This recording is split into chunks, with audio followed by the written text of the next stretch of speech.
In today's video, I'm going to be doing a review on this DDPAI dash cam. So let's get it out of the package and check this thing out. Okay, so this is a dual camera. So you got your front camera here and then your rear camera. Also, one thing I just noticed that you should be aware of is that online, I got this off Amazon. I'll put the link in the description. It says that it supports up to 256, but on the package it says 128. So we'll see if it works with the 256. So let's start with opening the rear camera.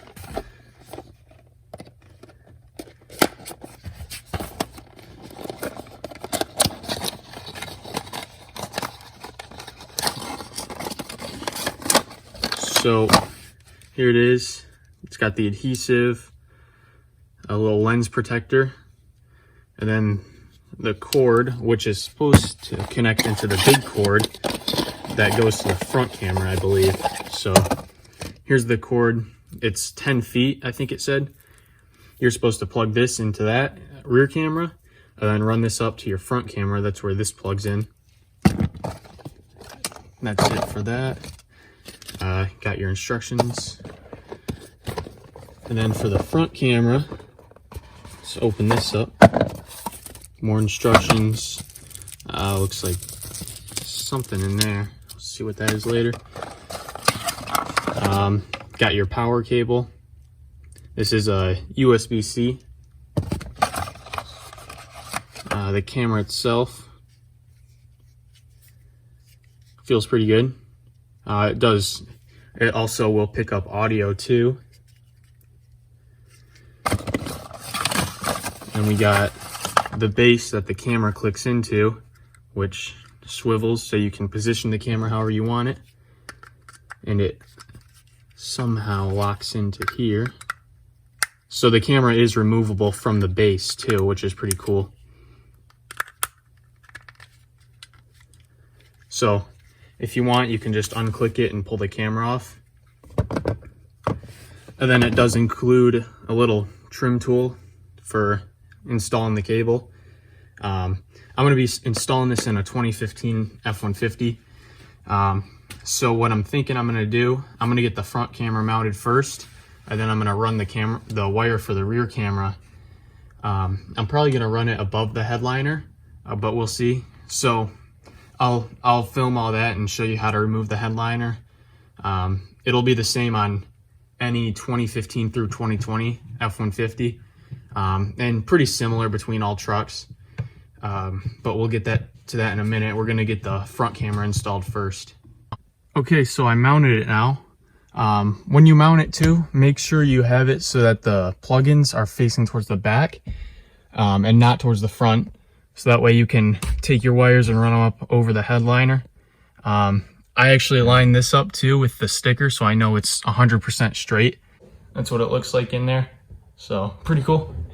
So now we're gonna run the main power wire. And also it comes with a second adhesive pad.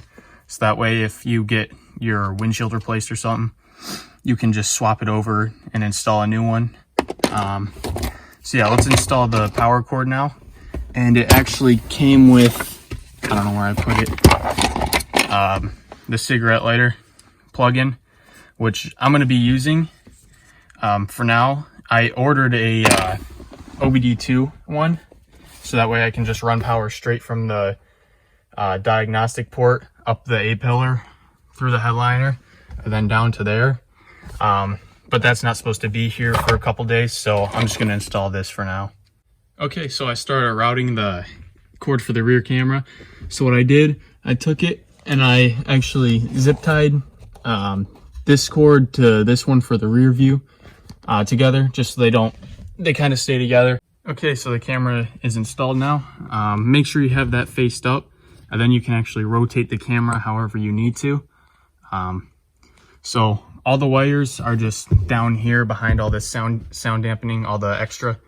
I ran it over to here and then up. Just had to pull this back. You just grab it up here, pull it back, and it's just clipped in. I left this alone, the B pillar. This comes off. There's just a T20 under there.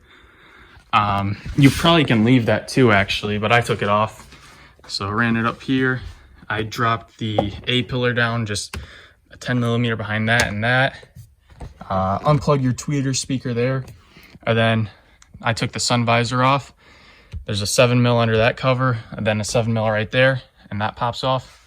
And then I ran it over to that. So now it's plugged into the front camera. Back here too, something to be aware of. Here's the camera. If you have the heated glass, make sure you avoid these strips for it, so that it's not blocked by the camera.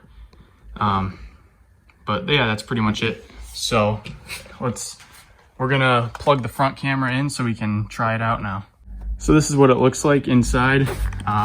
Can't really see the camera at all until you drop the back seat down, and then you can kind of see it. Okay, so for just temporarily, I'm just running the cord off the cigarette lighter port in there until that actual cord I'm gonna use is that OBD2. I'll have a separate video showing the install on that because that plugs in down there. It's gonna run up probably behind the A pillar and over to it. So I'll do a separate video on that. But for now, I'm just gonna run this for a couple days. And then I stuck a 32 gig card in there for now until my other one comes in. And I'll update you if the 256 works. So I'll show you the app and how that works, and then I'll go for a test drive and show you some footage. So opening the app shows you to connect the devices. It's the top one, the screenless dash cam. So install equipment and power on, which I did. Okay, then you're gonna have to connect it to your Wi-Fi. It looks like the camera has its own Wi-Fi, so you're just gonna connect to that first. So I'll do that right now. Okay, so it says the default password is 123456790. So let's do that. So here's a video of me driving. Turned out pretty good. The camera quality's there. Definitely not like the best. It's not like 4K or anything. But for a dash cam, it's pretty good. And the audio is decent too.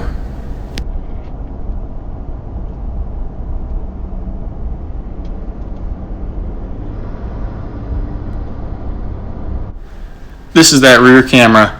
The quality is definitely not as good as the front, and I messed up mounting it too. I didn't realize that it was going to sit too low, so I'm going to reposition it so it's up higher on the glass so you can see more of what's behind you. Downloading the videos is super easy too. All you really got to do is just trim the video down to where you want it. You press the download button, and then it'll start to download, and then it will automatically do 5 seconds. So the clip you download has to be a minimum of 5 seconds, and then you can save it up to 3 minutes, 3-minute max. But yeah, pretty easy to do. It took a couple minutes to download this clip, but not too bad. And when you do download it, it'll save directly to your camera roll. You can also take screenshots with it too, so you can go to whatever second of the clip you want to and take a screenshot, so that way you can save someone's license plate if they hit you or something like that. I also like how it shows the date, time, and what speed you're going in the bottom left corner. But that's going to be it for today's video. So next video, I'm going to be showing how to install the OBD2 cable up to the camera and the way I'm going to route that. And also, I'll show some nighttime driving videos in that one.